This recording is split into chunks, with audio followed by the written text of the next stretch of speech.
श्री गुरु ग्रंथ साहब जी की हजूरी में जुड़ी साध संगत जीओ, वाहिगुरु जी का खालसा वाहिगुरु जी की फतेह। तह दिलों धन्नवादी हाँ तुहाडे सारियां दी, क्योंकि अजकल के माहौल विच वक्त तो कीमती कोई चीज़ नहीं है ते तुसीं अपना कीमती वक्त मेरे वर्गी निमाणी लई लैके आए हो। बहुत बहुत दिलों धन्नवाद।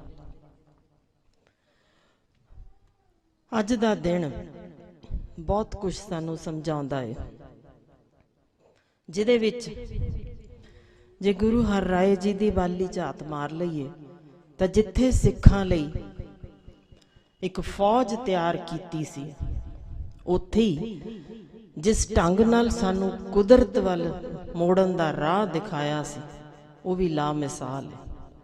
घट ही कोई धर्म मिलते ने जिथे इस तरीके दी दो तरफा जंग विढ़ी होवे। एक तां अजिही जंग जिहड़ी मनुखी हक्कां लई सिर वारन लई तैयार योद्धे होण, ते दूजे पासे निमरता दी सिखर ते कुदरत नूं बचाउण दे ओ ढंग जिहदे नाल लोकां नूं निरोग करके लंबी उमर बख्श देनी होवे। अज तीन वक्खो वखरे मुद्दिआं ते गल करनी है। पहला ही खिमा मंग लवां, मेरे शब्द शायद बागी होण, पर कुछ पीड़ है जिहड़ी तुहाडे नाल सांझी करना चाहांगी। जे बहुत माड़े लगण तां खिमा पहला ही मंग रही हाँ, पर चाहांगी उन्हां ते विचार जरूर करियो कि की वो शब्द कुछ गौर मंगते ने या नहीं। इत्थे आउण तो पहला शेखूपुरा पिंड दे नेड़ियों ही लंघ रहे सन। जिन्ना इकट्ठ इत्थे है, मैं मनदी हां हॉल विच रता भी जगह नहीं बैठन दी, पर शायद इस तो 100 गुणा वध इकट्ठ जिथे दस्तारां सजे सिंह भी सन, कुछ करामातां वापरन लई उत्थे खड़े सन। इसे लई मैं जिक्र किया कि शायद कुछ शब्द बागी होण, पर उन्हां विचों शायद जे असी कुछ अपने तौर तरीके तब्दील कर सकीए तो शायद साडा ही भला होना। जे क्या जांदा जे बंदे खोज दिल हर रोज ना फिर परेशानी माए। भगत कबीर जी ने जदों ये समझाया सी तो उहदा मतलब सी कदे ना कदे किसी ही वेले साल महीना दिन कोई दिन कदे तां अपने मन अंदर झात मारीए कित्थे असी गलत सां ते कित्थे तब्दीली होण दी लोड़ है। सब तो पहला जिक्र लंगर प्रथा उत्ते करना चाहुंदी हां। साडे इतिहास दे विच जो लंगर प्रथा सी उहने सानू सारियां तो वख दिखाया। कारण ये सी कि भुखियां नूं रजाउणा ते दसवंध कढना, ते तीसरा अहम काम सी हथ सुच्चे करने, किरत करनी। उन्हें कमाल विखाया सी, क्योंकि वो हथ सुच्चे करन दा ढंग जो सानू दसिया सी, उहदे नाल सानू एक चढ़दी कला प्रदान हुंदी जे। ये मैडिकल पक्षों साबित होए तत्थ ने। एक कहानी तो तुहाडे नाल गल सांझी करदी हां। आर्मेनिया दे विच एक पंजाबी, जिथे उन्हें एक नकारा बंदा सी नशई, जिसनू लगातार उसने रोज इसी तरीके मुफ्त खाना भी दिता, पीण नू भी दिंदा रहा, ते फिर लोड़ पैण ते कपड़े भी दिंदा रहा। वो नशई चुप चुपीते लैंदा रहा, कदे वापस रिस्पॉन्ड नहीं किया। ते फिर खबर छपी कि एक दिन कारण पता नहीं, पर नशे दी लोर हेठ उसने उसे नू बहुत भयानक तरीके छुरे मार मार के मार मुकाया। मैं जिक्र अपने हस्पताल का भी करना चाहनी हाँ। रजिंद्रा हस्पताल जिथे मैं काम करदी हाँ, साडे कोल प्रवासी मजदूरां दा ढेर जे। यूपी ते बिहार तो आए वो लोग जिन्हां दे 7-7 ਜਾਂ 8-8 ਬੱਚੇ ਨੇ। ਤੁਸੀਂ ਆ ਕੇ ਵੇਖ ਸਕਦੇ ਹੋ, 2 ਤਾਂ ਦਾਖਲ ਹੁੰਦੇ ਨੇ, 5 ਨਾਲ ਫਿਰਦੇ ਹੁੰਦੇ ਨੇ ਤੇ ਕਹਿ ਦਿੰਦੇ ਨੇ 1-2 ਥੱਲੇ ਵੀ ਖੜੇ ਨੇ। ਉੱਥੇ ਲੰਗਰ ਲੱਗਦਾ ਥੱਲੇ। ਉਹ ਲੰਗਰ ਤੋਂ ਪ੍ਰਸ਼ਾਦਿਆਂ ਦਾ ਢੇਰ ਚੁੱਕ ਲਿਆਉਂਦੇ ਨੇ, ਨਾਲ 2 ਵੱਡੀਆਂ ਕੇਨੀਆਂ ਹੁੰਦੀਆਂ ਜਿਸ ਚੋਂ ਦਾਲ ਵੀ ਭਰ ਲਿਆਉਂਦੇ ਨੇ। ਕਦੇ ਲੱਸੀ ਜਾਂ ਦੁੱਧ ਜਾਂ ਚਾਹ ਵੀ ਹੁੰਦਾ, ਉਹ ਵੀ ਭਰ ਲਿਆਉਂਦੇ ਨੇ। ਮੈਂ ਇਸ ਚੀਜ਼ ਨੂੰ ਮਾੜਾ ਨਹੀਂ ਗਿਣ ਰਹੀ। ਜੇ ਕਿਸੇ ਨੂੰ ਲੋੜ ਹੈ ਜ਼ਰੂਰ ਮਿਲਣਾ ਚਾਹੀਦਾ।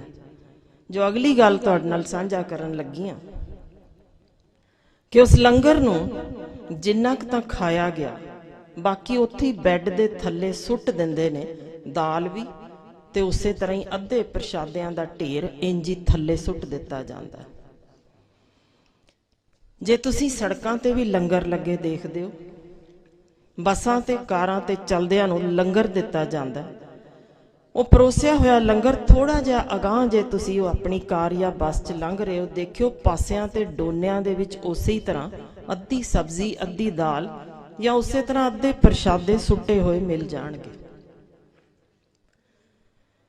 ਇੱਕ ਹੋਰ ਵੀ ਨਿੱਕੀ ਜਿਹੀ ਘਟਨਾ ਤੁਹਾਡੇ ਨਾਲ ਸਾਂਝੀ ਕਰਦੀ ਹਾਂ। ਇਹ ਕਹਾਣੀ ਦੇ ਰੂਪ ਵਿੱਚ, ਪਰ ਸ਼ਾਇਦ ਉਹਦੇ ਅੰਦਰਲੇ ਤੱਥ ਤੁਸੀਂ ਸਮਝ ਸਕੋ ਕਿ ਕਿਸ ਤਬਦੀਲੀ ਦੀ ਮੈਂ ਗੱਲ ਕਰ ਰਹੀ ਹਾਂ, ਤੇ ਦੱਸਣਾ ਜੇ ਮੈਂ ਗਲਤ ਹਾਂ ਤਾਂ ਕਿੱਥੇ ਠੀਕ ਹੋਣ ਦੀ ਲੋੜ ਹੈ।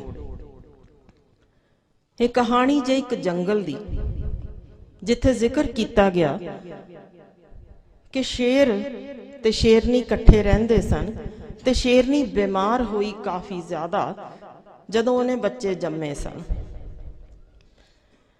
ਉੱਥੇ ਇੱਕ ਬੱਕਰੀ ਰਹਿੰਦੀ ਸੀ। ਉਹਨੇ ਦੇਖਿਆ ਕਿ ਇੱਥੇ ਕਰਾਉਣ ਦੀ ਆਵਾਜ਼ ਆ ਰਹੀ ਹੈ। ਘੁਸ ਗਈ ਉਸ ਥਾਂ ਤੇ ਜਿੱਥੇ ਸਨ, ਦੇਖਿਆ ਕਿ ਨਿੱਕੇ ਨਿੱਕੇ ਬੱਚੇ ਭੁੱਖੇ ਸਨ, ਤੇ ਸ਼ੇਰਨੀ ਬਿਲਕੁਲ ਪਾਸੇ ਤੇ ਅੱਧ ਨੀਮ ਬੇਹੋਸ਼ ਜਿਹੀ ਖੜੀ ਬਿਲਕੁਲ ਡਿੱਗੀ ਪਈ ਸੀ। ਉਸ ਬੇਨਤੀ ਕੀਤੀ ਕਿ ਜੇ ਕਿਸੇ ਹੀ ਤਰੀਕੇ ਦੁੱਧ ਪਿਆ ਦੇਵੇ ਇਹਨਾਂ ਨੂੰ, ਮੈਂ ਥੋੜਾ ਠੀਕ ਹੋ ਜਾਊਂਗੀ ਤਾਂ ਬਾਅਦ ਚ ਪਾਲ ਸਕਾਂਗੀ। 2 ਦਿਨ ਕਹਿੰਦੇ ਨੇ ਉਹਨੇ ਦੁੱਧ ਪਿਆਇਆ, ਉਹ ਬੱਚੇ ਵੀ ਠੀਕ ਰਹੇ ਤੇ ਸ਼ੇਰਨੀ ਵੀ ਰਤਾ ਵੱਲ ਹੋ ਗਈ। ਤਾਂ ਤੀਜੇ ਦਿਨ ਉੱਥੇ ਉਸੇ ਗੁਫਾ ਵਿੱਚ ਸ਼ੇਰ ਆ ਗਿਆ। ਉਸ ਦੇਖਿਆ ਕਿ ਇੱਥੇ ਤਾਂ ਸ਼ਿਕਾਰ ਇੱਥੇ ਹੀ ਪਹੁੰਚਿਆ ਪਿਆ, ਹੁਣੇ ਮਾਰ ਮੁਕਾਉਨੇ ਆ। ਤੇ ਸ਼ੇਰਨੀ ਨੇ ਉਹਨੂੰ ਕਿਹਾ, ਨਹੀਂ, ਇਹਦਾ ਅਹਿਸਾਨ ਹੈ ਸਾਡੇ ਤੇ, ਇਹਨੂੰ ਮਾਰਨਾ ਨਹੀਂ। ਸਗੋਂ ਇਹ ਕਮਜ਼ੋਰ ਹੋ ਗਈ, ਇੱਥੇ ਹੀ ਅੰਦਰ ਪਈ, ਖਾਣ ਵੀ ਨਹੀਂ ਨਿਕਲੀ। ਤੇ ਕੋਸ਼ਿਸ਼ ਕਰੋ ਕਿ ਇਹਨੇ ਜੋ ਵੀ ਹਰਾ ਕੁਛ ਖਾਣਾ ਟਾਹਣੀਆਂ, ਜੇ ਉੱਥੇ ਤੱਕ ਇਹਨੂੰ ਸੇਫਲੀ ਲਿਜਾ ਸਕੋ ਤੇ ਲੈ ਜਾਓ, ਤਾਂ ਕਿ ਇਹਦੀ ਅਸੀਂ ਜਿਹਦਾ ਦੇਣਾ ਜੋ ਅਸੀਂ ਦੇ ਨਹੀਂ ਸਕਦੇ, ਇਸੇ ਤਰੀਕੇ ਹੀ ਸਹੀ, ਤੇ ਫਿਰ ਇਹਨੂੰ ਆਜ਼ਾਦ ਕਰ ਦੇਣਾ। ਸ਼ੇਰਾਂ ਦੇ ਅੱਗੇ ਤੇ ਪਿੱਛੇ ਦੇ ਵਿੱਚ ਇੱਕ ਬੱਕਰੀ ਇਹ ਦੇਖ ਕੇ ਇੱਕ ਮੁਰਗਾਬੀ ਉੱਡਦੀ ਜਾਂਦੀ ਸੀ। ਉਹਨੇ ਪੁੱਛਿਆ, ਕੀ ਭਾਣਾ ਵਰਤ ਰਿਹਾ? ਬੱਕਰੀ ਨੇ ਜਵਾਬ ਦਿੱਤਾ, ਬਈ ਮੈਂ ਜੋ ਵੀ ਕਿਸੇ ਲਈ ਕੀਤਾ ਉਹਦਾ ਅਹਿਸਾਨ ਮੰਨਿਆ ਇਹਨਾਂ ਨੇ, ਤੇ ਇਸੇ ਕਾਰਨ ਇਹ ਮੇਰੀ ਇਸ ਤਰੀਕੇ ਦੀ ਰਾਖੀ ਕਰ ਰਹੇ ਨੇ। ਮੁਰਗਾਬੀ ਨੇ ਅਗਾਂਹ ਉੱਡਦੀ ਨੇ ਦੇਖਿਆ ਕਿ ਇੱਕ ਦਰਖਤ ਵੱਢਦਾ ਜਾਂਦਾ ਪਿਆ, ਕੋਈ ਵੱਢ ਕੇ ਜਾ ਰਿਹਾ ਸੀ ਤਾਂ ਉਹਦੇ ਥੱਲੇ ਚੂਹੇ ਸਨ ਜਿਨ੍ਹਾਂ ਦਾ ਘਰ ਖਰਾਬ ਹੋ ਗਿਆ। ਉਹ ਸੋਚਿਆ ਮੈਂ ਵੀ ਕਿਸੇ ਲਈ ਕੁਝ ਚੰਗਾ ਕਰ ਦਿੰਨੇ ਆ। ਉਹ ਚੂਹਿਆਂ ਨੂੰ ਆਪਣੇ ਪਿੱਠ ਤੇ ਚੜਾ ਲਿਆ ਕਿ ਚਲੋ ਤੁਹਾਨੂੰ ਮੈਂ ਸੇਫ ਥਾਂ ਤੇ ਛੱਡ ਦਿੰਨੀ ਆ। ਅਜੇ ਉਹ ਥੋੜੀ ਜਿਹੀ ਉਡਾਰੀ ਮਾਰੀ ਸੀ ਤੇ ਮੁਰਗਾਬੀ ਠਾਹ ਦੇਣੇ ਥੱਲੇ ਆ ਪਈ। ਪਤਾ ਜੇ ਕਿਉਂ? ਕਿਉਂਕਿ ਉਹਨਾਂ ਚੂਹਿਆਂ ਨੇ ਉਹਦੇ ਪਰ ਕੁਤਰ ਦਿੱਤੇ ਸਨ। ਮੈਂ ਇਸ ਕਹਾਣੀ ਵਿੱਚੋਂ ਇਹ ਸਮਝਾਉਣਾ ਚਾਹੁੰਦੀ ਹਾਂ ਕਿ ਜਿਹੜੇ ਲੰਗਰ ਕਰਨ ਲਈ ਸਾਡੇ ਕੋਲ ਪਹੁੰਚ ਰਹੇ ਨੇ, ਕਿ ਉਹਨਾਂ ਨੂੰ ਮਨ ਵਿੱਚ 1% ਵੀ ਇਹ ਅਹਿਸਾਸ ਹੁੰਦਾ ਹੈ ਕਿ ਸਿਰਫ ਇਹ ਮੁਫਤ ਖਾਣਾ ਖਵਾਉਣ ਲਈ ਸਾਨੂੰ ਇੱਥੇ ਰੱਖ ਦਿੱਤਾ ਗਿਆ ਤੇ ਖਾ ਕੇ ਅਸੀਂ ਤੁਰ ਜਾਣਾ ਤੇ ਬਾਕੀ ਸੁੱਟ ਦੇਣਾ, ਜਾਂ ਮਨ ਵਿੱਚ ਕਿਤੇ 1% ਵੀ ਉਹਨਾਂ ਦੇ ਅੰਦਰ ਅਹਿਸਾਸ ਉੱਠਿਆ ਹੋਵੇ ਕਿ ਇੱਥੇ ਆ ਕੇ मैं किरत कीती हुंदी, मैं आप पहला मदद कीती हुंदी, सब्जी कटाई हुंदी, ते फिर ਉਹਦੇ ਵਿੱਚੋਂ ਮੈਨੂੰ ਹਿੱਸਾ ਮਿਲਿਆ ਹੁੰਦਾ, ਤੇ ਉਸ ਹਿੱਸਾ ਮਿਲਣ ਲੱਗਿਆਂ ਮੈਨੂੰ ਉਸੇ ਥਾਂ ਤੇ ਉਚਰਦੇ ਹੋਏ ਸ਼ਬਦ ਦੇ ਅਰਥ ਕੰਨਾਂ ਵਿੱਚ ਪਹੁੰਚਦੇ। ਉਸੇ ਥਾਂ ਤੇ ਮੈਨੂੰ ਪਤਾ ਲੱਗਦਾ ਕਿ ਜਿੱਥੇ ਮੈਨੂੰ ਇਹ ਮੁਫਤ ਖਾਣ ਨੂੰ ਮਿਲ ਰਿਹਾ ਕਿ ਉਸ ਥਾਂ ਦਾ ਇਤਿਹਾਸ ਕੀ ਹੈ। ਇੱਥੇ 4 ਸਾਹਿਬਜ਼ਾਦੇ ਕਿਸ ਤਰੀਕੇ ਸ਼ਹੀਦ ਹੋਏ ਸਨ। ਇੱਥੇ ਸਿਰਾਂ ਦੇ ਮੁੱਲ ਕਿਉਂ ਪਵਾਏ ਜਾਂਦੇ ਸਨ ਕਿ ਮੇਰੇ ਵਰਗਿਆਂ ਦੇ ਵੱਡੇ ਵਡੇਰੇ ਜੋ ਸ਼ਾਇਦ ਹਰਮਾਂ ਦੇ ਸ਼ਿੰਗਾਰ ਹੁੰਦੇ, ਉਹਨਾਂ ਤੋਂ ਬਚਾਉਣ ਲਈ ਇਹ ਕੌਮ ਸੀ ਜਿਸ ਨੇ ਸਾਡੇ ਵਰਗਿਆਂ ਲਈ ਆਪਣੀਆਂ ਜਾਨਾਂ ਦਿੱਤੀਆਂ, ਸ਼ਹਾਦਤਾਂ ਦਿੱਤੀਆਂ। ਜੇ ਇਹ ਕੰਨੀ ਪਹੁੰਚਦਾ ਹੁੰਦਾ ਜਾਂ ਇਹ ਅਰਦਾਸ ਕੀਤੀ ਗਈ ਹੁੰਦੀ, ਉਸ ਤੋਂ ਬਾਅਦ ਲੰਗਰ ਤੇ ਬਿਠਾਇਆ ਹੁੰਦਾ, ਤੇ ਆਪਣੇ ਹੱਥੀਂ ਉਸ ਵਿੱਚ ਉਹਨਾਂ ਨੇ ਮਦਦ ਵੀ ਕੀਤੀ ਹੁੰਦੀ, ਕਿਰਤ ਵੀ ਕੀਤੀ ਹੁੰਦੀ, ਆਪਣੇ ਕੁਝ ਹਿੱਸੇ ਵਿੱਚੋਂ ਉੱਥੇ ਹਿੱਸਾ ਵੀ ਪਾਇਆ ਹੁੰਦਾ, ਤਾਂ ਉਹ ਬਿਲਕੁਲ ਉਹੀ ਹਾਲ ਹੋਣਾ ਸੀ ਜੋ ਬੱਕਰੀ ਨਾਲ ਹੋਇਆ ਸੀ। ਵਰਨਾ ਚੇਤੇ ਰੱਖਿਓ 1947 ਦੇ ਵਿੱਚ ਇੱਕੋ ਹੀ ਵਿਹੜੇ ਸਨ। ਉਹਨਾਂ ਵਿਹੜਿਆਂ ਵਿੱਚ ਜਿੱਥੇ ਸਕੀਆਂ ਭੈਣਾਂ ਜਾਂ ਭਰਾਵਾਂ ਵਾਂਗ ਸਾਰੇ ਰਹਿੰਦੇ ਸਨ।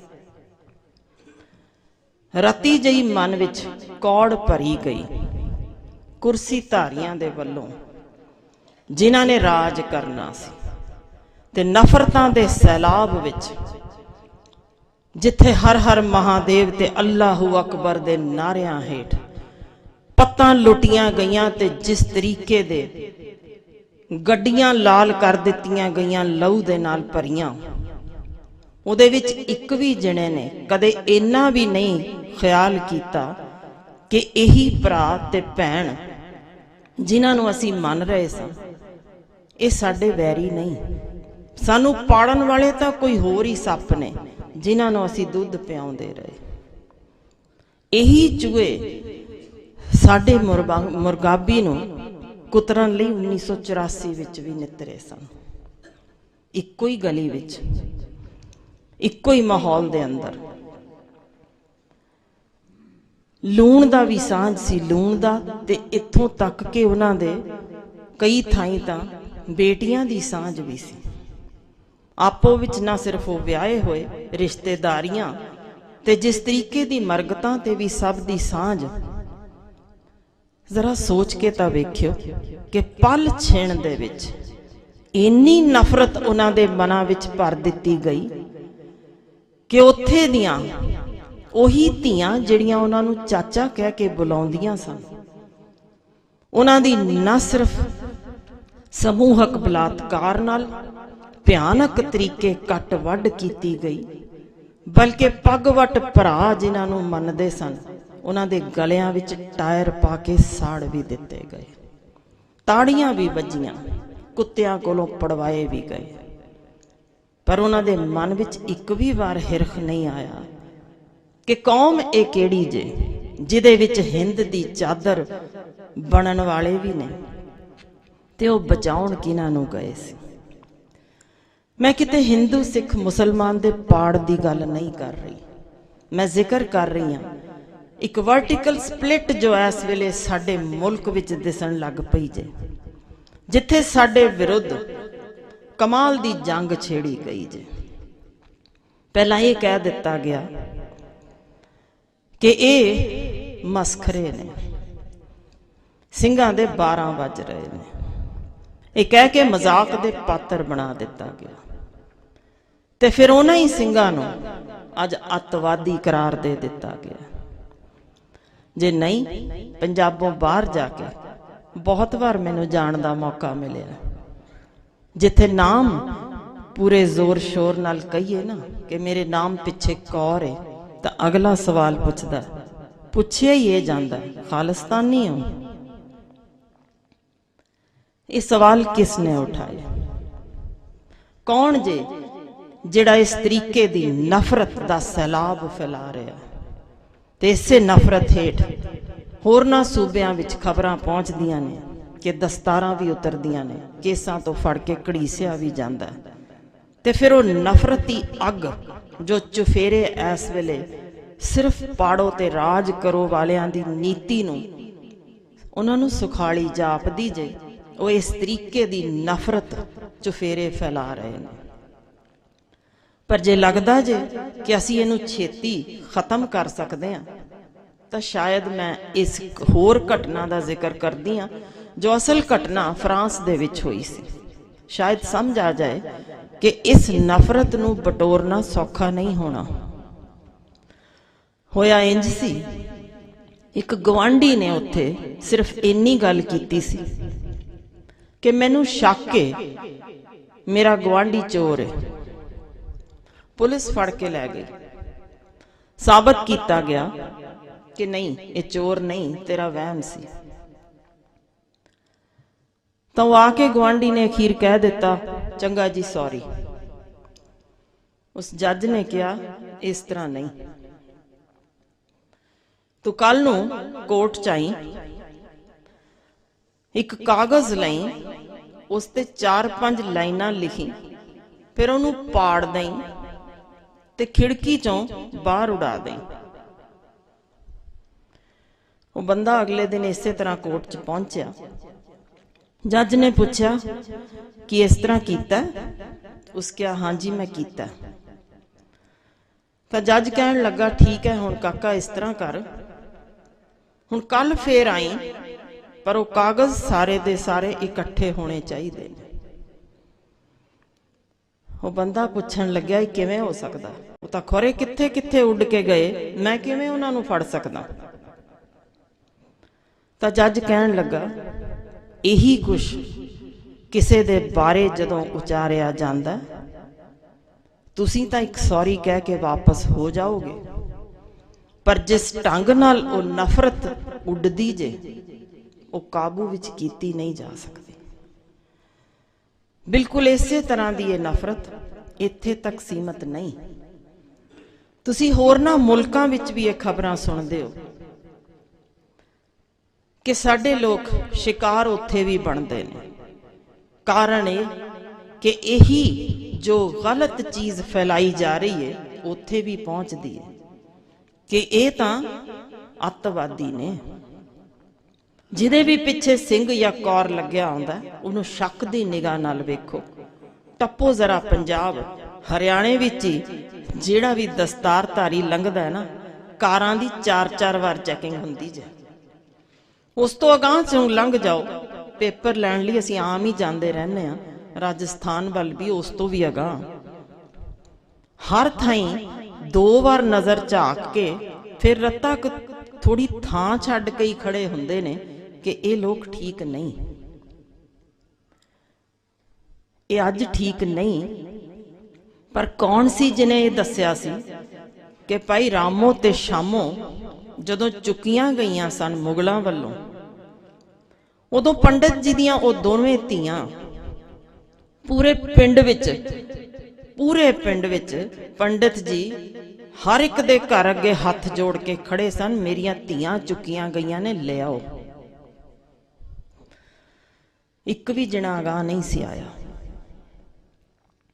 ਉਦੋਂ ਵੀ ਇਹੋ ਕਿਹਾ ਗਿਆ ਸੀ, ਇਹ ਸਿਰਫ ਇੱਕੋ ਹੀ ਨੇ, ਸਿੰਘ ਨੇ। ਸਰਦਾਰ ਜੱਸਾ ਸਿੰਘ ਜੀ ਕੋਲ ਜਾਓ, ਉਹੀ ਨੇ ਜਿਹੜਾ ਸੀਸ ਵਾਰ ਸਕਣਗੇ, ਹੋਰ ਕੋਈ ਨਹੀਂ ਜੋ ਤੁਹਾਡੀਆਂ ਧੀਆਂ ਨੂੰ ਬਚਾ ਲਿਆਵੇ। ਇੱਕ ਪਲ ਵੀ ਨਹੀਂ ਸੀ ਲਾਇਆ, ਇੱਕ ਪਲ। ਜਦੋਂ ਇਹ ਪੰਡਿਤ ਜੀ ਜੱਸਾ ਸਿੰਘ ਜੀ ਕੋਲ ਪਹੁੰਚੇ ਸਨ, ਉਹਨਾਂ ਕਿਹਾ, ਅੱਜ ਹੀ ਜਾਵਾਂਗੇ, ਤੁਹਾਡੀਆਂ ਧੀਆਂ ਸੁਰੱਖਿਅਤ ਵਾਪਸ ਆਉਣਗੀਆਂ। ਉਦੋਂ ਤਾਂ ਕਿਸੇ ਨਹੀਂ ਸੀ ਕਿਹਾ ਕਿ ਅੱਤਵਾਦੀ ਨੇ, ਇਹਨਾਂ ਤੋਂ ਦੂਰ ਰਹਿਣ ਦੀ ਲੋੜ ਹੈ, ਜਾਂ ਇਹਨਾਂ 'ਚ ਨਫ਼ਰਤ ਦਾ ਜ਼ਹਿਰ ਫੈਲਾ ਕੇ ਇਹਨਾਂ ਨੂੰ ਖਤਮ ਕਰ ਦਿੱਤਾ ਜਾਏ। ਉਸੇ ਰਾਤ, ਵਕਤ ਦਾ ਖਿਆਲ ਰੱਖਿਓ, 12 ਵਜੇ ਦਾ ਹੱਲਾ ਸੀ, ਰਾਤ ਦੇ 12 ਵਜੇ ਦਾ। ਤੇ ਹੱਲਾ ਇੰਨਾ ਜ਼ਬਰਦਸਤ ਸੀ ਕਿ ਨਾ ਸਿਰਫ ਉਹ 2 ਧੀਆਂ, ਬਲਕਿ ਹੋਰ ਵੀ ਜਿੰਨੀਆਂ ਚੁੱਕੀਆਂ ਗਈਆਂ ਸਨ, ਸਾਰੀਆਂ ਹੀ ਧੀਆਂ ਨੂੰ ਵਾਪਸ ਜੱਸਾ ਸਿੰਘ ਜੀ ਲਿਆਏ ਤੇ ਉੱਥੇ ਵਾਪਸ ਹਰ ਇੱਕ ਨੂੰ ਆਪੋ ਆਪਣੇ ਘਰ ਪਹੁੰਚਾ ਦਿੱਤਾ। ਗੱਲ ਇੱਥੇ ਮੁੱਕੀ ਨਹੀਂ ਸੀ। ਕਮਾਲ ਦੇਖੋ, ਜਾਨ ਤੇ ਖੇਡ ਕੇ ਵਾਪਸ ਲਿਆਉਣਾ, ਤੇ ਪੂਰੇ ਪਿੰਡ ਵਿੱਚੋਂ ਉਹਨਾਂ ਨੂੰ ਕਿਸੇ ਨੇ ਅਪਣਾਇਆ ਨਹੀਂ। ਕਹਿ ਦਿੱਤਾ ਇਹ ਭਿੱਟ ਗਈਆਂ ਨੇ, ਸਾਡੇ ਵਿੱਚ ਸ਼ਾਮਲ ਨਹੀਂ ਹੋ ਸਕਦੀਆਂ। ਸ਼ਾਬਾਸ਼ ਏ ਉਹਨਾਂ ਧੀਆਂ ਦੇ ਜਿਨ੍ਹਾਂ ਨੇ ਇੱਕ ਪਲ ਵੀ ਨਹੀਂ ਲਾਇਆ ਇਹ ਸੋਚਦਿਆਂ ਕਿ ਸਾਨੂੰ ਬਚਾਉਣ ਵਾਲੇ ਜਿਹੜੇ ਸਨ ਉਹਨਾਂ ਨੇ ਤਾਂ ਇਹ ਵਿਤਕਰਾ ਨਹੀਂ ਕੀਤਾ, ਤੇ ਵਿਤਕਰਾ ਕਰਨ ਵਾਲੇ ਜਿਹੜੇ ਹਨ ਇਹਨਾਂ ਨੇ ਸਾਨੂੰ ਕੀ ਅਪਣਾਉਣਾ, ਅਸੀਂ ਉਹੀ ਛੱਡਦੇ ਹਾਂ। ਛੱਡ ਕੇ ਉਸੇ ਹੀ ਥਾਂ ਤੇ ਆਪਣਾ ਨਾਮ ਤਬਦੀਲ ਕੀਤਾ, ਰਾਮ ਕੌਰ ਤੇ ਸ਼ਾਮ ਕੌਰ ਬਣੀਆਂ। ਨਾਬਾਲਗ ਧੀਆਂ ਸਨ,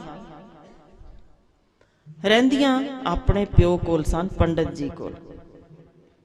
ਤਬਦੀਲੀ ਇੱਕ ਰਾਤ ਵਿੱਚ ਹੋਈ ਸੀ। ਇੱਕ ਕੌਰ ਸ਼ਬਦ ਦੇ ਨਾਲ ਜੋ ਤਬਦੀਲੀ ਹੋਈ ਸੀ, ਮੈਂ ਉਸੇ ਦਾ ਜ਼ਿਕਰ ਕਰਨ ਲੱਗੀ।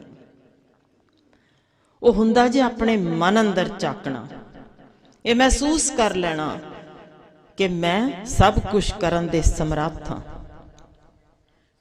ਇਹੀ ਹੁੰਦਾ ਜੇ ਅਸਲ ਕਿਸੇ ਗੁਰੂ ਦੇ ਲੜ ਨਾਲ ਲੱਗਣਾ, ਉਹਨਾਂ ਦੀ ਸੋਚ ਦੇ ਨਾਲ ਜੁੜਨਾ, ਜਿੱਥੇ ਆਪਣਾ ਆਪ ਨਿਛਾਵਰ ਕਰ ਦਿੱਤਾ ਜਾਂਦਾ ਜੇ ਮੈਂ ਹਾਂ ਹੀ ਨਹੀਂ, ਤੇ ਜੇ ਹਾਂ ਤਾਂ ਉਸ ਗੁਰੂ ਨੂੰ ਸਮਰਪਿਤ ਹਾਂ, ਮੇਰੀ ਰਾਖੀ ਉਹ ਕਰੇਗਾ, ਮੈਂ ਤਾਂ ਸਿਰਫ ਇਸ ਧਰਮ ਨਾਲ ਜੁੜਨਾ।